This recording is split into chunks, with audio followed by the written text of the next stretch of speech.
मियां मोहम्मद नवाज शरीफ जिया उल हक का बेटा है। मियां मोहम्मद नवाज शरीफ का असल बाप जिया उल हक है।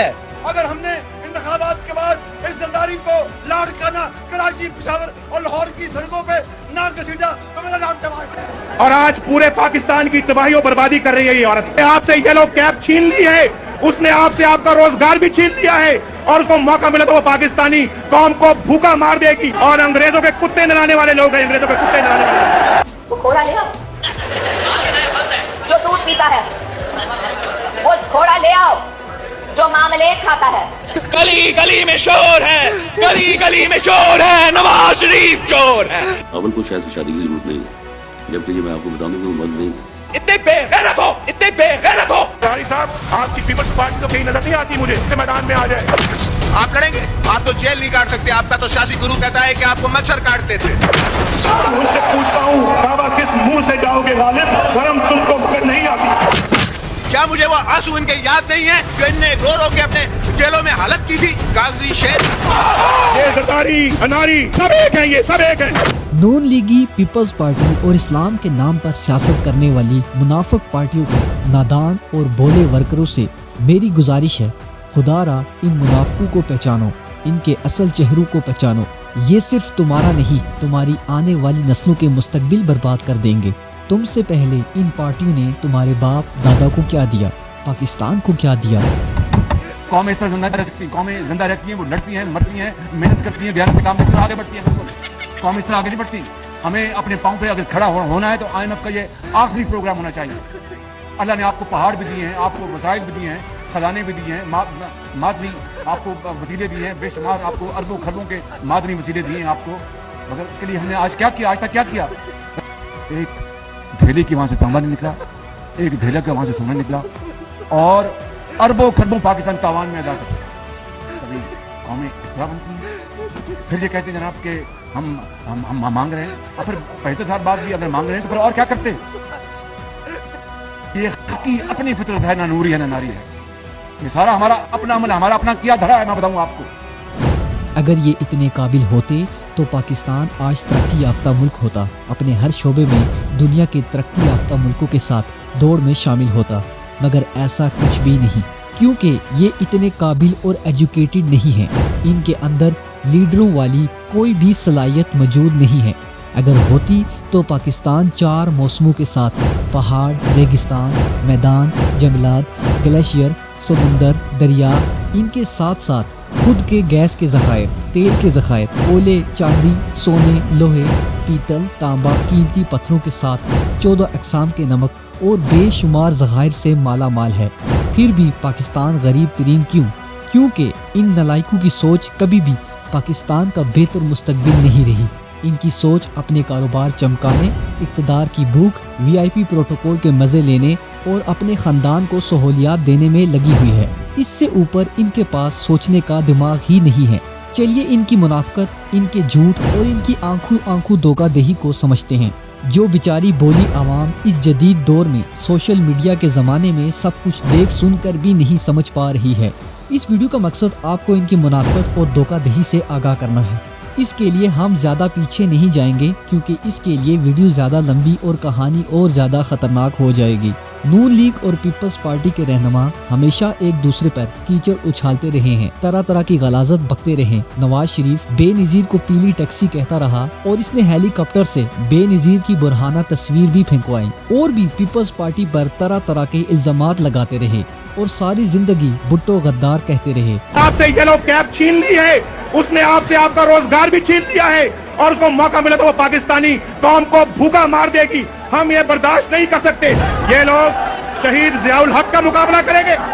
ये लोग, ये पाकिस्तान के गद्दार जिसको वो शहीद कहती है अपने बाप को, उसने पाकिस्तान के 2 टुकड़े किए हुए। मुझे बताओ, किसी खाते में नहीं आया था।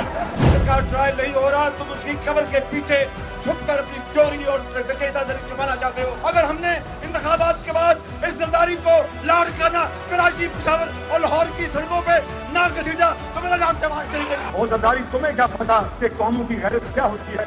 इस शख्स को न पाकिस्तान का पता है, न लाहौर का पता है, न कराची का पता है, न इसको लाड़काने का पता है। इसको सिर्फ अपने पैसे का पता है। हमें कहती है गीदड़ है, गीदड़ भाई आप फैसला करो, मैं लीडर हूँ, मैं देखने में तो इंसान लगता हूँ, लीडर तो नहीं लगता ना मैं। ये लीडर कहती है हमें, और फिर कहती मेरे पीछे सब पड़ गए हाथ धोकर। मेरे दोस्तों, ये तो पाकिस्तान की सख्त तरीन दुश्मन है। आप किसके चक्कर में पड़ गए हो सब लोग? खुदा के लिए कुछ अपनी आंखें खोलो। ये पाकिस्तान को बर्बाद करने वाली पार्टी है। और आज नवाज शरीफ ने इस पार्टी के साथ क्यों नहीं हाथ मिलाया? इसलिए कि नवाज शरीफ जानता था कि बेनजीर का खानदान इक़्तिदार की खातिर पाकिस्तान को तोड़ा है, तो नवाज शरीफ कैसे पाकिस्तान के तोड़ने वालों के साथ हाथ मिला सकता है? बोलो, मैंने सही कहा या गलत? मैंने ठीक किया या गलत किया? मैंने अगर इनके साथ हाथ नहीं मिलाया तो ठीक किया। जिस जगह पे भुट्टो को फांसी दी गई थी, और फांसी दी थी तारा मसीह ने, उस बाग में उसके लिए एक जगह मार्क की गई है। उस बाग पे करोड़ों रुपया खर्च किया जा रहा है, उसमें वो और भुट्टो की फांसी से उसको मंसूब किया गया है, और उसको गालिबन भुट्टो पार्क रखा जाएगा। हम उसको मकाम इबरत नाम देंगे। तो ये मकाम इबरत है, इससे सबक सीखो,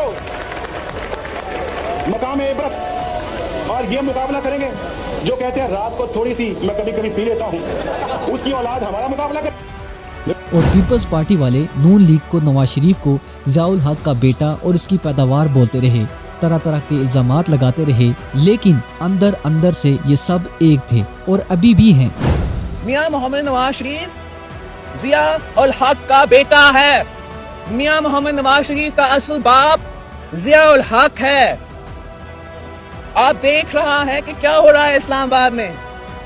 जितना वो छुपाने की कोशिश किया था, जितना उसने अपनी बेटी को सॉफ्ट फेस के लिए इस्तेमाल करके इसका इमेज को करने की कोशिश किया था, अभी सब कुछ सामने आ रहा है। हाँ, लेकर के तो आए हैं, खुश हो।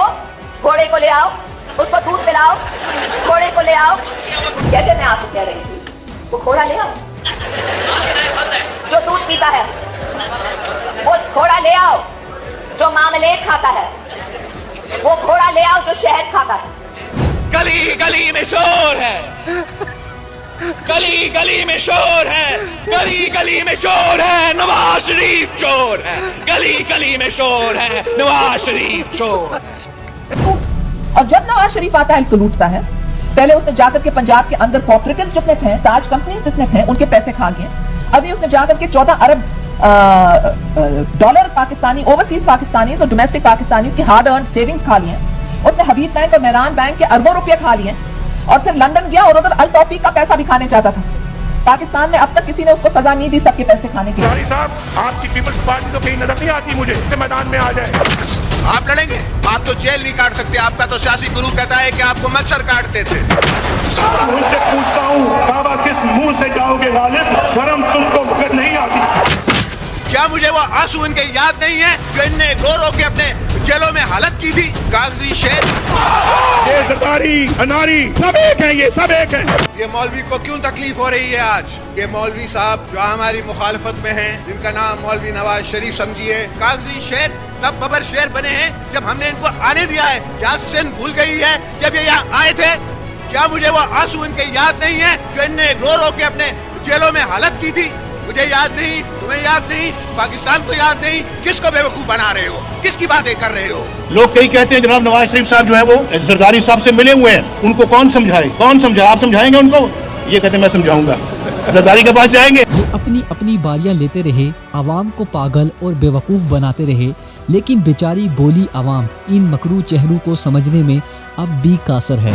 एक दूसरे को काटने वाले, नाजायज बोलने वाले, तस्वीर फेंकने वाले, लाहौर और लाड़काना की रोडों में घसीटने वाले 2018 के आम इंतखाबात के इमरान खान के वज़ीर-ए-आज़म बनने के बाद ये एकदम से इकट्ठे कैसे हो गए?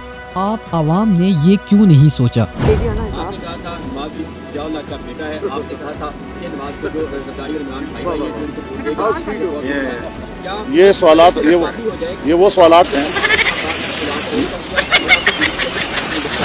ये वो सवाल है जो सोशल मीडिया के ऊपर उसके पीछे खास ग्रुप कारफरमा होते हैं, और ये किसी तरह सवाल जो है वो सारी जिंदगी एक दूसरे को काटने वाले, घसीटने वाले, इन्होंने मिलकर हुकूमत कैसे बना डाली? एक दूसरे से माफिया मांगने लगे, सर जोड़ लिए। आप आवाम ने फिर भी नहीं सोचा, फिर भी नहीं समझा, क्योंकि ये सब करप्ट माफिया हैं। سب کے اربوں ڈالر ملک سے باہر پڑے ہیں، سب کی بڑی بڑی انڈسٹریز پاکستان میں موجود ہیں، ان سب کو اپنی کی گئی چوریاں اور اپنے جرائم دکھنے لگے تھے۔ اس بار یہ سب شکنجے میں پھنسنے لگے تھے۔ ان کو یقین ہو چکا تھا کہ اب نہ ہم بھاگ سکتے ہیں اور نہ ہماری چوری چھپ سکتی ہے۔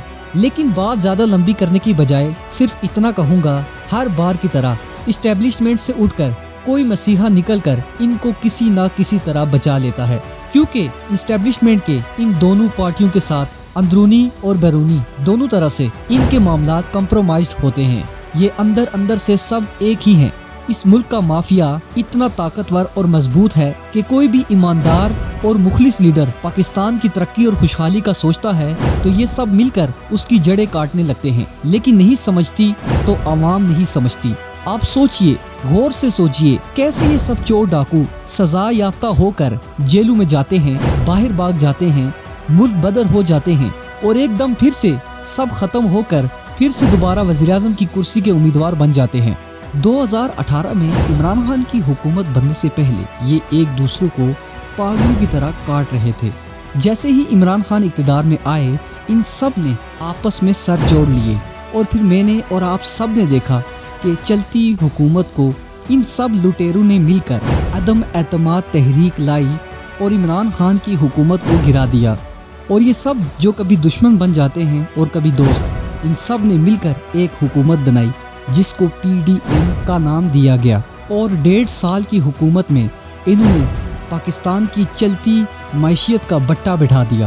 میں نے بھی اور آپ سب نے مل کر اس تماشے کو دیکھا۔ 2022 اور 2023 میں پاکستان میں کیا تماشا لگا رہا، میں نے بھی اور آپ سب نے بھی دیکھا، اور اس سب تماشے اور اس نقصان کے ذمہ دار یہی سب کردار تھے۔ اب 2024 کے الیکشن ہو چکے ہیں اور پھر سے عوام نے ایک نیا ڈرامہ دیکھا کہ جنہوں نے کل مل کر حکومت بنائی، الیکشن آئے، پھر سے الگ ہو کر ایک دوسرے کو کاٹنے لگے، اور اب 2024 کے الیکشن کے بعد صورتحال ایسی بنی ہوئی ہے کہ کوئی بھی پارٹی اکیلے حکومت نہیں بنا سکتی۔ اور جب انہوں نے صورتحال دیکھی تو پھر سے منافقوں کی طرح عوام کو بیوقوف بنانے کے لیے یہ سب پھر سے اکٹھے ہونے لگے۔ اب پھر سے ان کی ملاقاتیں شروع ہو چکی ہیں۔ میں آپ کو کسی بھی پارٹی سے گمراہ کرنے کی کوئی بھی کوشش نہیں کر رہا۔ آپ باشعور عوام ہیں۔ یہ 90 کی دہائی کا نہیں، 2024 ہے۔ آپ کی دنیا بہت ایڈوانس اور جدید ٹیکنالوجی سے لیس ہے۔ آپ پڑھی لکھی اور باشعور عوام ہیں۔ آپ کے پاس موبائل، انٹرنیٹ اور ہر طرح کی سہولیات میسر ہیں۔ جائیے، دیکھیے، آج سے 50 سال پیچھے سے پڑھنا شروع کیجیے کہ یہ کون ہیں، یہ کیا کرتے رہے ہیں۔ میں نے اس چھوٹی سی ویڈیو سے آپ کو شارٹ الفاظ میں بہت کچھ سمجھانے کی کوشش کی ہے۔ امید کرتا ہوں آپ کو سمجھ بھی ضرور آئی ہوگی۔ اس ویڈیو کو جتنا ہو سکے آگے شیئر کیجیے گا تاکہ میری آواز ہر پاکستانی تک پہنچ جائے۔ ویڈیو کو لائک بھی کیجیے گا، کامنٹس میں اپنی رائے سے ہمیں ضرور آگاہ کیجیے گا، اور چینل کو بھی ضرور سبسکرائب کیجیے گا۔ ملتا ہوں کسی اگلی ویڈیو میں، اپنا خیال رکھیے گا۔ خدا حافظ۔